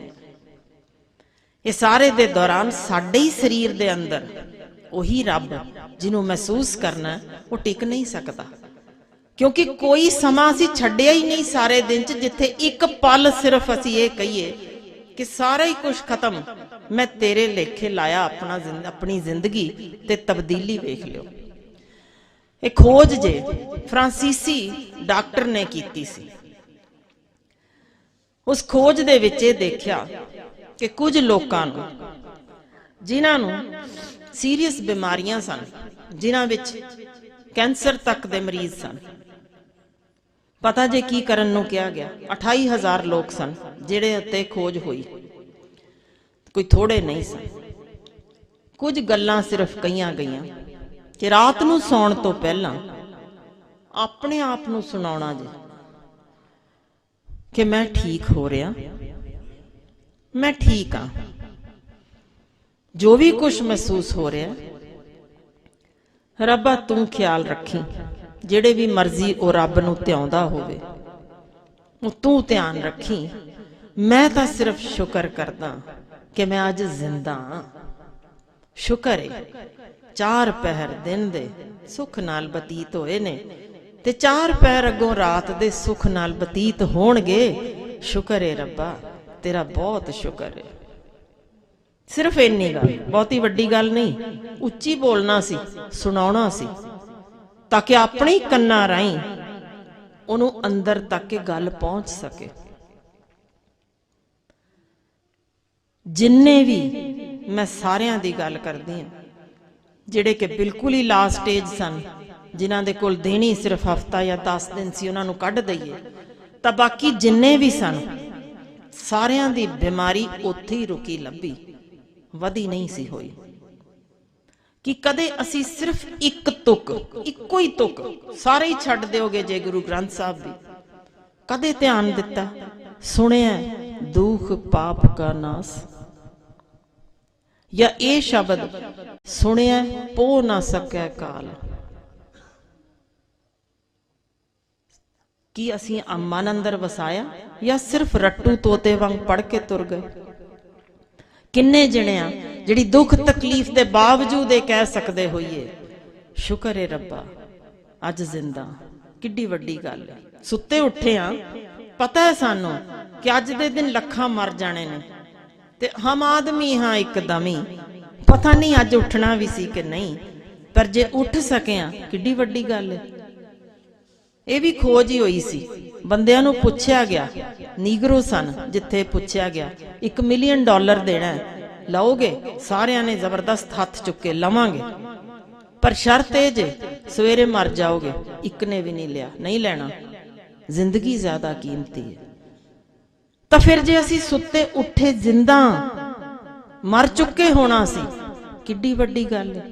ਕਿਉਂ ਪਹਿਲਾਂ ਤਕਲੀਫ ਯਾਦ ਕਰਦੇ ਆ ਕਿ ਗੋਡੇ ਦੁਖ ਰਹੇ ਨੇ ਜਾਂ ਉਹ ਮੇਰਾ ਨੁਕਸਾਨ ਹੋਇਆ ਸੀ, ਭਈ ਜੇ ਮਰ ਗਏ ਹੁੰਦੇ ਫਿਰ? ਬਸ ਇੰਨੀ ਕੁ ਗੱਲ ਤੇ ਜੇ ਅਸੀਂ ਸ਼ੁਕਰ ਕਰਨਾ ਸਿੱਖ ਲਈਏ, ਸ਼ੁਕਰ ਹੈ ਉੱਠ ਗਏ ਆ, ਅੱਖਾਂ ਦੇਖ ਸਕਦੀਆਂ, ਇਸ ਤੋਂ ਵੱਧ ਕੀਮਤੀ ਹੋਰ ਚੀਜ਼ ਚਾਹੀਦੀ ਕੀ ਹੈ? ਹੱਥ ਤੁਰਦੇ ਨੇ, ਕਿਰਤ ਕਰ ਸਕਦੇ ਆ, ਜੇ ਗੁੰਮਿਆ ਫਿਰ ਮਿਲ ਜਾਏਗਾ, ਪੈਰਾਂ ਤੇ ਖੜੇ ਹੋ ਸਕਦੇ ਆ, ਕੰਨ ਵਿੱਚ ਕੰਮ ਕਰ ਰਹੇ ਨੇ ਜੋ ਲੱਖਾਂ ਨੇ ਉਸ ਦਿਨ ਨਹੀਂ ਰਹਿਣਾ, ਤਾਂ ਫਿਰ ਸ਼ੁਕਰ ਕਰਨ ਲਈ ਕਿੰਨਾ ਕੁਝ ਹੈ ਸਾਡੇ ਕੋਲ। ਜੇ ਇੰਨੀ ਕੁ ਗੱਲ ਸਮਝ ਲਈਏ ਤਾਂ ਤੁਸੀਂ ਮੇਰੀ ਪੀੜ ਮਹਿਸੂਸ ਕਰ ਰਹੋਗੇ ਕਿ ਜਦੋਂ ਮੈਨੂੰ ਇਹ ਖੋਜਾਂ ਵਿੱਚੋਂ ਪੜ੍ਹਨਾ ਪਵੇ ਕਿ ਪੰਜਾਬੀ ਡਿਪਰੈਸ਼ਨ ਦੇ ਸ਼ਿਕਾਰ ਹੋ ਰਹੇ ਨੇ, ਉਹ ਵੀ ਗਿਣਤੀ ਵੱਧਦੀ 60% ਤੇ ਪਹੁੰਚ ਚੁੱਕੀ ਹੋਵੇ, ਕਿੱਡੀ ਮਾੜੀ ਗੱਲ ਹੈ। ਸਿਰਫ ਸ਼ੁਕਰਾਨਾ। ਜੇ ਫਰਾਂਸੀਸੀ ਦੱਸ ਸਕਦਾ ਏ ਕਿ ਭਈ ਇੰਨਾ ਕਹਿਣ ਨਾਲ ਰਾਤ ਨੂੰ ਤੁਸੀਂ ਬਿਮਾਰੀ ਤੁਹਾਡੀ ਖੜ ਸਕਦੀ, ਜੇ ਤੁਹਾਡਾ ਆਪਣਾ ਸਰੀਰ ਬਿਮਾਰੀ ਨਾਲ ਲੜਨ ਲਈ ਤਿਆਰ ਹੋ ਜਾਂਦਾ ਹੈ ਤੇ ਤੁਸੀਂ ਮੌਤ ਤੱਕ ਤੇ ਫਤਿਹ ਪਾ ਸਕਦੇ ਹੋ ਇੰਨਾ ਹੀ ਸੁਣਨ ਨਾਲ ਕਿ ਉਹ ਰੱਬ ਹੈ ਨਾ, ਆਪੇ ਵੇਖੇਗਾ। ਮੇਰਾ ਮਾਂ ਜਾਂ ਪਿਓ ਹੈ, ਇਹੋ ਕੁਝ ਪੜ੍ਹਦੇ ਆ ਗੁਰਬਾਣੀ 'ਚ, ਪਰ ਕੀ ਮੰਨਿਆ ਕਿ ਉਹ ਮੇਰਾ ਵਾਕਈ ਮਾਂ ਜਾਂ ਪਿਓ ਹੈ? ਕਿ ਮਾਂ ਜਾਂ ਪਿਓ ਰਾਤੀ ਇੱਕ ਤਕਲੀਫ ਦੇ ਕੇ ਟੈਸਟ ਕਰਦਾ ਜਦੋਂ ਕਿ ਅੱਜ ਔਕੜ ਦਿੱਤੀ, ਵੇਖਾ ਤਾਂ ਸਹੀ ਮੇਰਾ ਪੁੱਤਰ ਖਰਾ ਹੈ ਵੀ ਕਿ ਨਹੀਂ, ਤੇ ਅਸੀਂ ਫੱਟ ਮੂੰਹ ਮੋੜ ਕੇ ਤੁਰ ਜਾਂਦੇ ਆ। ਨਾ ਜੀ ਨਾ, ਧਰਮ ਹੀ ਤਬਦੀਲ ਕਰ ਲਵਾਂਗੇ, ਚਾਹੀਦੇ ਚਮਤਕਾਰ ਨੇ, ਕਰਾਮਾਤਾਂ ਨੇ, ਤਾਂ ਫਿਰ ਉਹ ਟੈਸਟ ਵਿੱਚੋਂ ਤਾਂ ਅਸੀਂ ਫੇਲ ਹੋ ਜਾਂਦੇ ਹਾਂ। जिस दिन असी खड़े रहे शुक्र है रब्बा। उस तो बाद औखा तो नहीं समा कि साडा बच्चा पुट्ठा टंगिया चीरिया जा रहा है, चीकां मारदा है, ते फिर असी देख के उदों साडे वड्डे वडेरे शुक्र कर सके सन, तां अज दियां निक्कियां मोटियां तकलीफां तो बाद कदों सिखांगे? शुक्र है रब्बा, शुक्र है, शुक्र है। दो ही शब्द ने चमत्कारी जिहड़े असल चमत्कार करदे ने, सिर्फ इन्ना एक लफज शुक्र है ते दूजा जे चढ़दी कला, परवाही नहीं, सब ठीक ही करेगा, प्यो है मेरा, एक थप्पड़ जड़ भी दिता तां की होया। ये दो शब्द कदे अजमायो, इस तो वड्डे चमत्कार हुंदे तुसी देख नहीं सकने। ये शब्द दरअसल बागी हुंदे ने, यही बागी पुणाई मैं चाहती हाँ अज तुहाडे विच जगा के जावां। पर जिथों मैं गल शुरू कीती सी, मैनूं दिसदा वक्त सिरे ते आया पिया, सो मैं आखिरी 2-3 मिनट ही लवांगी। पर मेरी उस गल ते विचार जरूर करियो कि असी लंगर की सिर्फ इसे ही तरह बेपती कराउण लई लाई जाना, या उस लंगर दे नाल कदे असी ये भी कहांगे कि भाई लंगर छकण तो पहला हथ सुच्चे करो, किरत करो, आओ बैठो नाल लंगर दे विच तैयारी करन च भी जुटो, ते फिर नाल सुनो, मोबाइल नहीं, इतिहास सुनो कि क्यों इत्थे बैठे हो, की इत्थे वख जे, ते कौन सी ये सीस वारण वाले, जे ये उन्हां दे मनां विच लंगर सुनन वालियां दे ना पिया, सच जाणियो वो चूहे जिवें कुतर गए सन, पर यही होणगे उन्हां वेड़ियां चों ही उठे जिहड़े 8:1 दे नाल साडे ही पुत्तर वड्डदे होणगे, इसे तरह लंगर दी बेकदरी करदे सुटदे होणगे। काश सानू समझ आ जाए, लंगर कदे पुस्तकां दा भी लाइए, लंगर साडे कदे इहो जे हस्पतालां दा भी लगे, लंगर साडे वधिया स्कूलां दा भी लगे, वधिया यूनिवर्सिटियां दा लगे, कि साडे बच्चे दरबान बन के ना खड़े होण जो यूपी बिहार तो इत्थे आके अफसर लगदे ने, बल्कि आप उन्हां कुर्सियां ते बैठे होण, पंजाबियां दी बेहतरी लई, पंजाब दी बेहतरी लई काम करन, तां ही संभव होएगा जे उन्हां दे मन विच ओही अग लगी होएगी अगां वधण दी। पर वो राह असीं दिखाउणा जे कि आओ हर गुरुद्वारे दे नाल साडा लंगर जे विद्या दा, ये लंगर जे गतका सिखाउण दा, साडा इतिहास याद करन दा।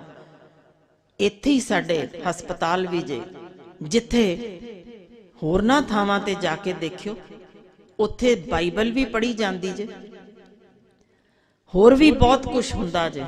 मैनूं एक भी हस्पताल दिखायो जिथे असी कहिए कि गुरबाणी दे विचार किते मन विच आउंदे होण, मैं तो नहीं वेख्या। दिखाओ, मैं जरूर चाहांगी होरना स्टेजां ते भी ये गल करनी कि हाँ जी ये भी कन्न विच पै जाए, तो फिर जे चोर साध बन सकदा इहो जिहियां चीज़ां सुनन नाल, तां साडे लंगरां दे विच क्यों उच्ची उच्ची गल्लां बातां होण, क्यों ना ये शब्द कन्नां विच आउंदे होण, रस पिन्ने शब्द जिहड़े सानू सही राह विखा सकदे होण। शब्द जो बागी हुंदे ने वो इतिहास सिरजदे ने, शब्द दर शब्द एक इतिहास हुंदा, बाबर नू डक्कण दा, तवियां नू सेकण दा, आरियां चरखड़ियां ते नीहां दा इतिहास, चमकौर खिदराणे सरसा ते वरदे मीआं दा इतिहास, हड्डां दियां कलमां ते लहू दी स्याही दा इतिहास। फिर किते जाके बनदे ने शब्द जुगो जुग अटल, फिर शब्द शब्द गुरु बनदे ने, रहबर ते कुल जहान दे मालक।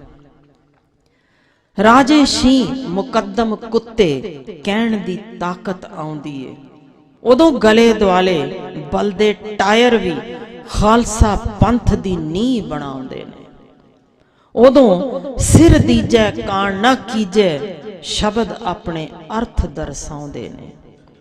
फिर इस वगदे दरिया अगे सिर तर तली गली मुरियाओ दे शब्द रंग भरदे ने। फिर ही तां शहादतां दा मींह वसदा, उदों शब्द वख रूप अख्तियार करते ने। फिर नितरते ने मर जीवड़े जंग विच लड़न लई, कौम वास्ते मरन लई। फिर शब्द गूंजते ने, गगन दमामे वजदे ने, जूझण लई तैयार खालसे नितरते ने। उदों शब्द तलवार हुंदे ने, रिसदे होए लहू चों अजीत ते जुझार दिसदे ने। उदों शब्द सचमुच बागी हो जाते ने। उही शब्द तां ने जो इतिहास सिरजदे ने, उदों ही कहा जाता है, लड़ना कौम खातर मरना कौम खातर। इस कौम दियां मुढ़ तो आदतां ने, ओह कौम मर जीवड़े करे पैदा, जिन्हों लाउंदियां रंग शहादतां ने।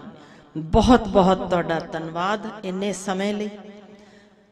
दिलों एक बार फिर मैं बेनती कर सकती हाँ कि जे लंगर विच लगातार शब्द रखिए ते हथ सुच्चे करने जरूर सिखा सकीए, तो वाकई असी कुछ वख तब्दीली लिया सकांगे। पर सड़कों ते लंगर दी बेअदबी ना करवाइए। बहुत तुहाडा धन्नवाद। जे सहमत हो तो गज के जरा जयकारा उच्ची आवाज विच, क्योंकि जयकारे दा मतलब हुंदा जे गुरु दी हजूरी विच एक वादा करना।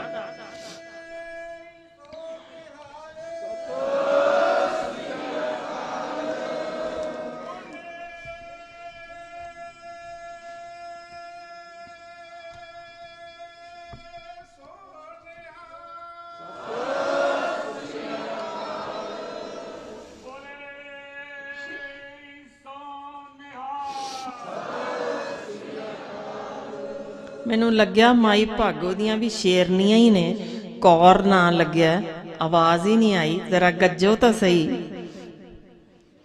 बोले सो निहाल।